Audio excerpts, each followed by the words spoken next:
Another something wonderful. Life at our house had definitely changed. Dad would come home at night with an armful of grocery bags and fix our dinner. The washing machine was always running. Every time Tootsie had a feeding and was burped, she'd spit up. She had to be changed about 6 times a day. Fudge started wetting his pants again and then his bed. Mom and Dad said he was just going through a phase and that if we were patient, it would pass. I suggested putting him back in diapers, but nobody else thought that was a very good idea. One afternoon, Mom started to cry, right in front of me. "What's wrong?" I asked.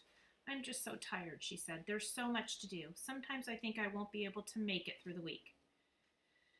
"That's what you get for having another baby," I told her. That only made her cry harder. I don't like to see my mother cry. I feel sorry for her, but at the same time, she makes me angry. Grandma came over a few days a week to help, and Mom hired Libby Tubman to take care of Fudge after school. I stayed at Jimmy Fargo's until dinner time. Nobody seemed to miss me around the house anyway. By the middle of May, life had improved.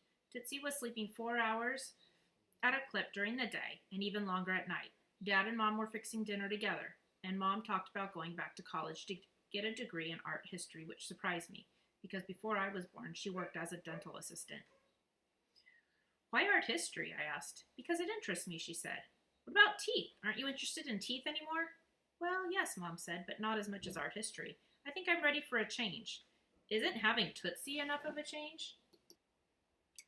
"Yes, but someday she'll grow up and go to school, and I'll want to have a career."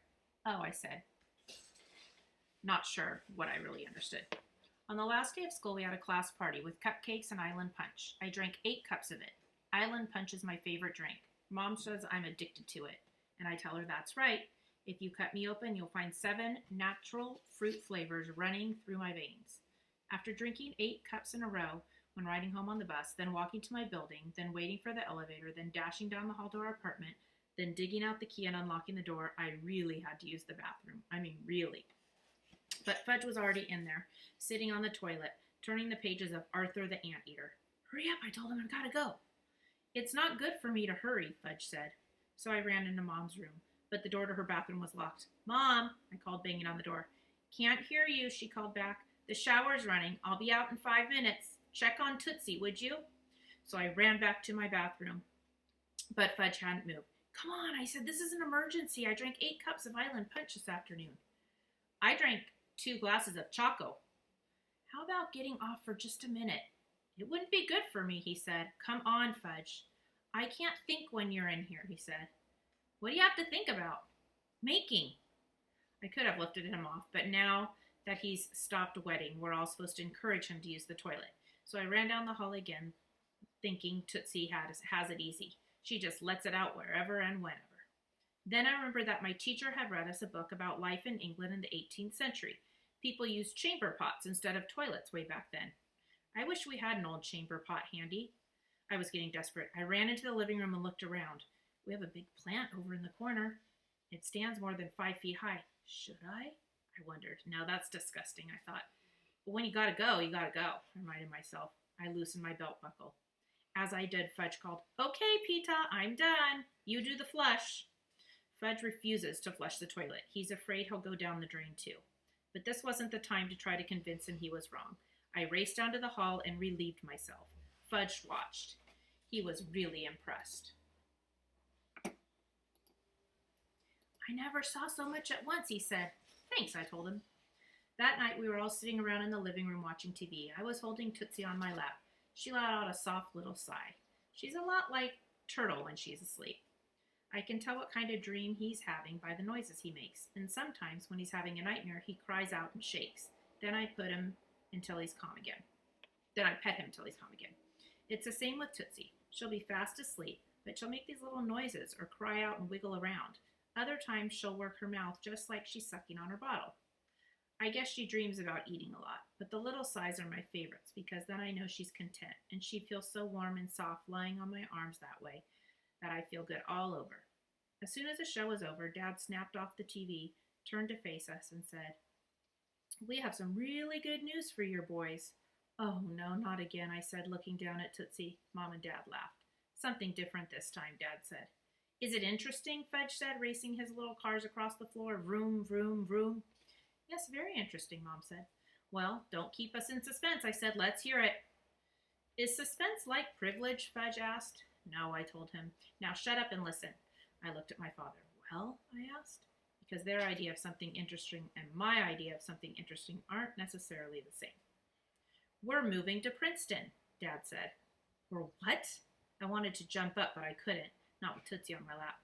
Is Princeton near the park? Fudge asked, running his little red car up and down Mom's leg. Oh, stupid, I said. It's in New Jersey. Is New Jersey near the park? He asked. Not Central Park, Mom said. But you won't need Central Park, Dad said, because you'll have your own backyard. What's a backyard? Fudge asked. It's like a small park, Mom told him. My own park? Fudge asked. More or less, Dad said, to shut him up. What about art history? I said to Mom. What about it? She answered. I thought you were going to go back to school to study art history. Oh. Princeton University has an art history department. I may take classes there. It's just for a year, Dad said, looking at me, to see how we like being away from the city. Away, away, away, Fudge sang. You can't have a conversation in front of him. It's useless. Couldn't my mother and father see that? We're going next week, Dad said. What about Maine? I asked. We always go to Maine for 2 weeks in the summer. M-A-I-N-E spells Maine, Fudge sang. M-A-I-N-E. How does he know how to spell Maine? Mom asked Dad. I have no idea, Dad said. So what about it? I pressed. Are we going to Maine? We're going to Princeton instead, Dad told me. Instead, Fudge babbled. Shut up, I yelled at him. And then I sat just as loud. And then I said just as loud, I hate Princeton. I've never even been there, Mom said. Oh, yes, I have. We went to visit some dumb friends of yours, and they served us this disgusting dinner, shrimp and mushrooms and spinach all mixed together. And I was hungry, but they wouldn't give me anything else to eat, not even an extra piece of bread. I remember. Oh, that's right, Mom said. I'd forgotten all about the day at Millie and George's house. You forget everything that's important. Look, Peter, Dad said. We were hoping you'd be pleased about Princeton. We've already rented a house there. In fact, we rented Millie and George's house. They're going to Europe for the year. That old dump? It's not a dump. It's a beautiful old place, and we've arranged to sublet our apartment. So I'd like you to keep an open mind about this. Open, Fudge sang. You should have told me before, just like you should have told me about Tootsie as soon as you knew. You never tell me anything. And here, I said, shoving Tootsie at Dad. Why don't you hold your stupid baby yourself? Because I have things to do. I got up and marched across the living room, kicking a couple of Fudge's cars as I went. By the time I got to my own room, he was crying. Good, I thought. And then Tootsie started. Better yet. And then Turtle began to bark. Let them suffer. I slammed my bedroom door and my map wound up on my bed again. I guess I fell asleep in my clothes because next thing I knew, Mom was shaking me and saying, Come on, Peter, get undressed. And under the covers, it's late. Too hot for covers, I mumbled. Okay, if you want to sleep in your clothes tonight, you can, but at least take off your sneakers. Like them where they are, I said sleepily. Okay, if you want to sleep in your sneakers just for tonight. Maybe every night. Mom ignored that. Peter, about Princeton, she began. I held up my hand. Don't want to talk about it. You don't have to talk. Just listen. Too tired to listen. All right, we'll talk about it tomorrow. Anyway, nothing I can do about it. Just like Tootsie. Nothing I can do about her either. But you don't mind her now, do you? Getting used to her. And you'll get used to Princeton, too. You'll see. Then she started telling me about where I'd go to school. But I was still half asleep and not really listening until she said something like, having your little brother in the same school. And I sat up, suddenly wide awake. What did you say? About what? Just now, about Fudge and school. Oh, we've had him tested. And even though he's a little young, he's going to be able to enroll him in kindergarten. After all, he's had a full year of nursery school. And you know he can count by tens and recite the alphabet. And he knows his months and days of the week and colors. And he can even spell Maine. Yeah, I said. We all know the kid's a genius. But you said something else about him going to the same school as me?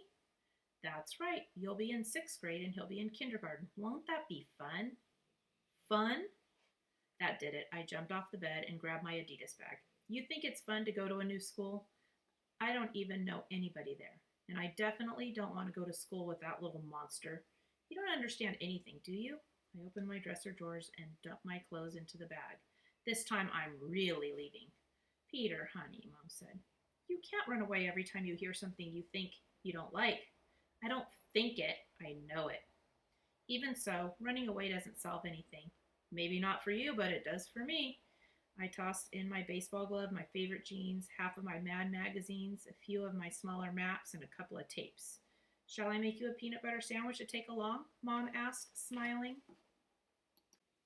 Don't give me any of that little boy stuff, I told her, because I mean it. I'm leaving. She stopped smiling. I can understand how you feel, but Daddy and I thought, Daddy and you don't think the same way as me. I'm beginning to see that. And if you cared about me at all, even just a little bit, you wouldn't have done this. You wouldn't have. Peter, we care about you a lot. That's one of the reasons for moving to Princeton. And we didn't even get to tell you the really big news. Oh, there's more? I said. Well, I can't wait to hear it. Daddy is taking the year off. I stopped packing. He quit his job at the agency? No. He's been fired? No.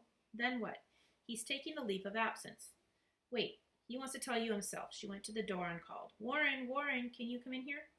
I'm changing Tootsie, Dad called back. Be there in just a minute. I thought Dad never changed a diaper in his life. He didn't, not until Tootsie came along. What's so special about changing her diapers, I asked.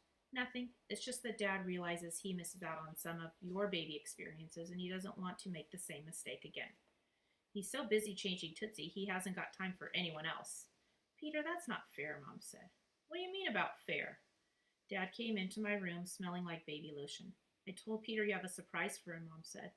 I'm taking the year off, Dad said, and that way I'll have more time to spend with the family because I'll be working at home. I'm going to write a book. A book? I said. That's right.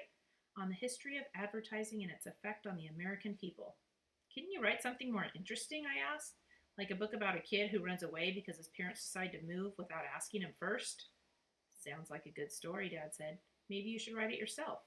Maybe I will, I said. And I'd like you to know how we're going to eat with you not working. And I'd like to know how we're going to eat with you not working. We've got some money saved, and I'll probably get an advance for writing the book. Give it a chance, Peter, Mom said. I'll think about it, I told her. But if I'm gone in the morning, don't be surprised. And then from the other room, you could hear Fudge singing himself to sleep. M-A-I-N-E spells Maine. F-U-D-G-E spells Fudgy. P-E-T-E-R spells P-top. B-E-E-R spells whiskey. Will you listen to that, I said? The kid should be a big hit in kindergarten.